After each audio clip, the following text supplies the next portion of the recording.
Well, good evening, folks. If you've been patient enough and hopefully kept your internet connections open, we are now, I think, back up and running thanks to our wonderful IT crew under the direction of Nathaniel Beggs. Jim Craigle here, bringing you broadcast along with Mark Womack tonight.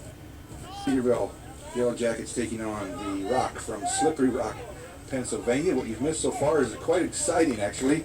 We'll try to get you the second goal. We were recording at that point. We had little problems with our internet connection, so we apologize for that, but hopefully you've now got us back into your living rooms, and we appreciate you tuning in to the broadcast this evening. We'll get you caught up here as we get a chance. Connor Scott opened the scoring for Cedarville in the 7th minute on a beautiful crossover and head into the goal, and then in the 13th minute, Slippery Rock, Peter Boylan from Pickering, Ontario, slipped one in past the goalie for the equalizer. And as you can see on your screens now, we are tied at 1-1, and we are about 15 minutes into the first half, so about 30 minutes to go.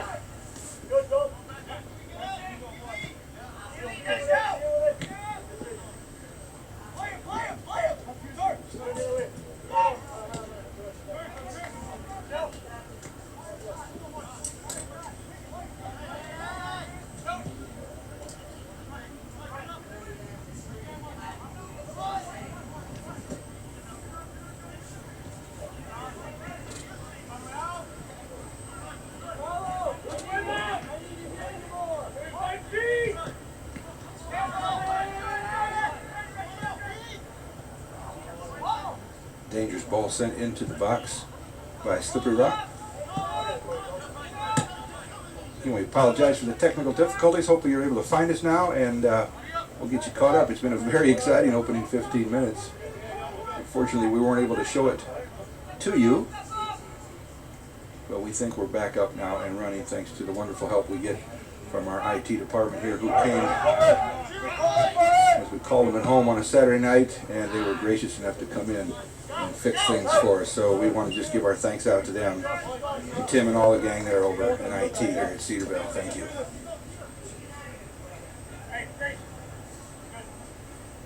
If we get a chance, we'll re-cue the second goal. We were still down when the first goal was scored, but as I say, as we'll get a chance, we'll get it in right now. Glenn Dewar not able to be with us tonight. I hope he's tuning in anyway and catching us on the broadcast, but we have our sports information director, Mark Womack, here. And Mark, the only thing I ask is that you speak with a British accent tonight. I tweeted out earlier today that I had to practice on that, but can't fill Glenn's shoes and can't match the accent either. But here comes Slippery Rock, just like that, taking the lead on the goal, coming off the right foot of Michael Elagui. And after dropping down 1-0, the Rock has responded with 2 goals for the 2-1 lead. Take a look at the replay right here, Mark. Nice through ball right there. Just a beautiful shot over the outstretched hands of Pinto. And there we're down a goal now, 2-1 in favor of Slippery Rock. Well, on that cue, and then for Elagui, by the way, that is his 5th goal of the season, as was the 5th goal for Peter Boylan. When you look at the last 43 matches that Cedarville has played, only one team has scored 3 goals in a match against the Yellow Jackets, and it's this one right here on the field. And that happened last year at Slippery Rock. And since then, Cedarville has played 24 consecutive games of giving up no more than 2 goals. The Jackets had come into this one with 3 straight shutouts, 5 of the last 6, and all of a sudden 2 goals given up here before the match is just 20 seconds old. Jackets back on their heels now. It looked like they were going to be the aggressors at the early part of the game, and then all of a sudden Slippery Rock just took over with that equalizer in the 13th minute. Yeah, I mean, if you're a Rock fan, the Yellow Jackets really with a great opportunity to have been up 3-0. They had 2 golden opportunities. The first one off the foot of Christian Alexander early in the match that hit the crossbar and then the right post. One right after another. Connor Gilmore had a header that was blocked away right in front of the goal before he did get his first goal of the match. But Cedarville, the early 1-0 lead. Slippery Rock responds with 2.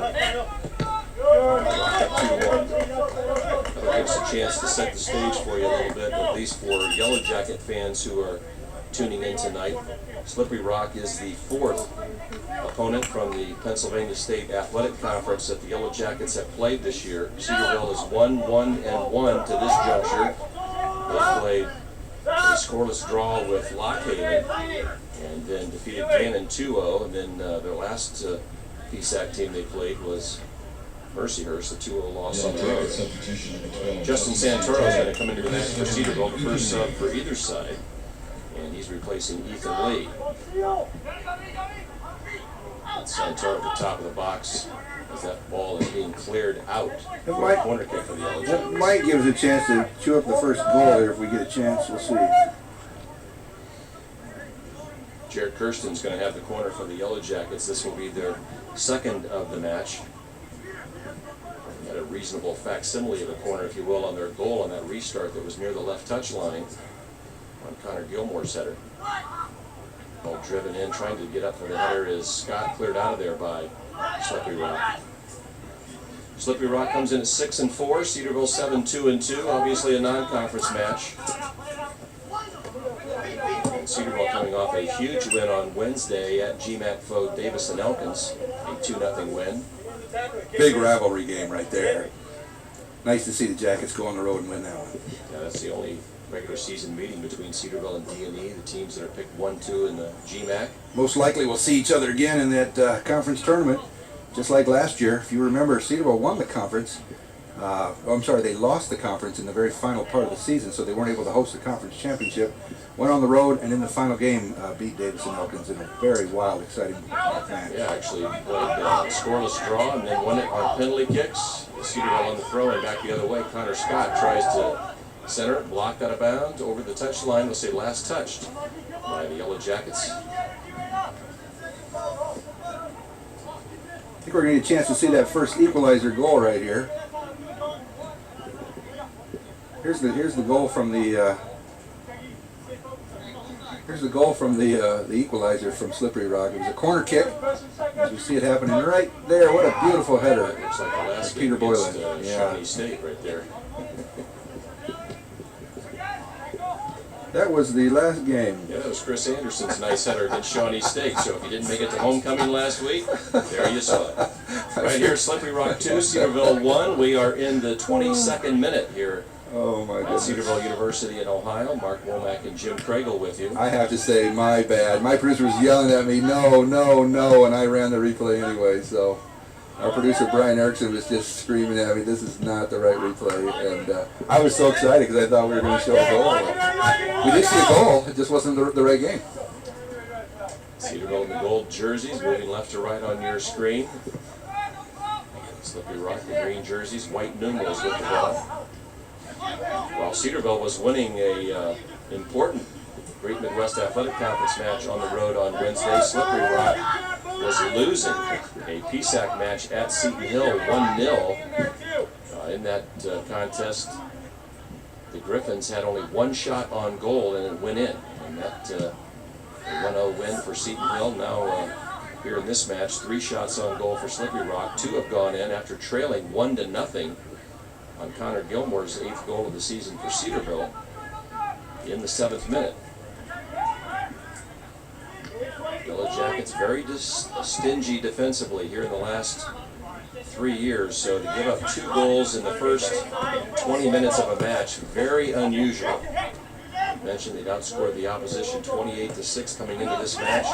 Paulo Pinto leading the GMAC with just a 0.31 goals against average. So There's that Route 1 football that Glenn Dewar has taught us, where they try to send a long ball over the top, and this time a diagonal over the top that didn't quite work, but it's not a bad idea once in a while. We'd call it a fast break, Mark, if we were playing any other sport like basketball. yeah, basically boom ball, if you go back to any kind of say soccer days. Here's Christian Alexander streaking up the left side from the touchline, left foot into the middle, but easily deflected out of there by the Slippery Rock defense.